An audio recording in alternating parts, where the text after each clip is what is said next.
महाराजगंज सहित हम उत्तर प्रदेश की सभी 80 लोकसभा सीटें जीत रहे हैं। आज जिन 14 सीटों पे मतदान हो रहा है वहां विपक्षी गठबंधन सपा कांग्रेस के गठबंधन की जमानत जब्त हो रही है।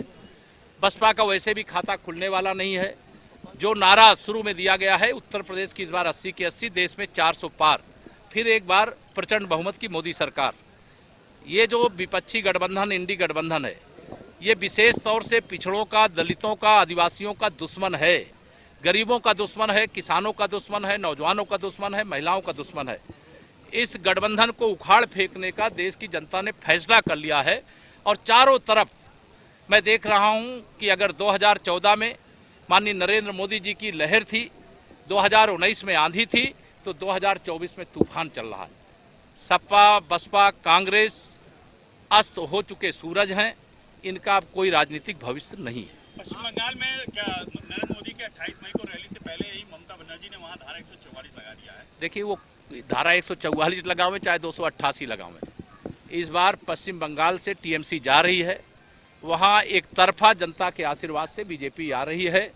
तीसरी बार मोदी सरकार बनाने के लिए जैसा माहौल यूपी का है वैसा ही माहौल इस समय पश्चिम बंगाल का है। बीजेपी 400 सीटों का दावा करे, एक नेता प्रमोद तिवारी ने कहा है कि छठवें चरण के चुनाव के बाद कांग्रेस गठबंधन जो है 300 सीटें पार कर रही है। ये जब 2022 का विधानसभा चुनाव हो रहा था तब ये सरकार बना रहे थे।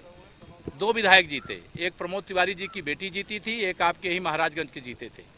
जो 2 सीटों में सिमट करके रह गई कांग्रेस है, जो तीनों दल के लिए मैं कहता हूं सपा बसपा कांग्रेस ये आईसीयू में पड़े हुए हैं।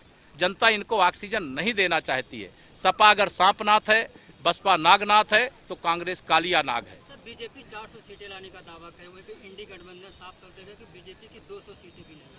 देखिए इंडी गठबंधन का भविष्यवाणी मैं पहले भी देखा हूं, आपने भी देखा। हमने 272 प्लस कहा था तो 283 जीते थे, 300 पार कहा था तो 303 जीते थे। अगर आज 400 पार का दावा कर रहे हैं तो आप ध्यान रखना 4 जून को 4 बजे 400 पार, फिर एक बार प्रचंड बहुमत की मोदी सरकार।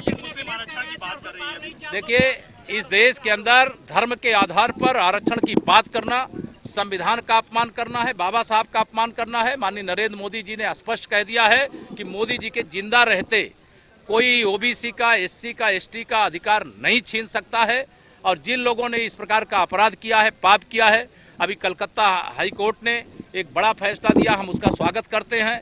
अभी कर्नाटक में भी यही होने वाला है। जो गरीबों के अधिकार पर डाका डालेगा, पिछड़ों के अधिकार पर, दलितों के अधिकार पर, आदिवासियों के अधिकार पर डाका डालेगा, उसकी सजा देश की जनता उनको देगी। धन्यवाद।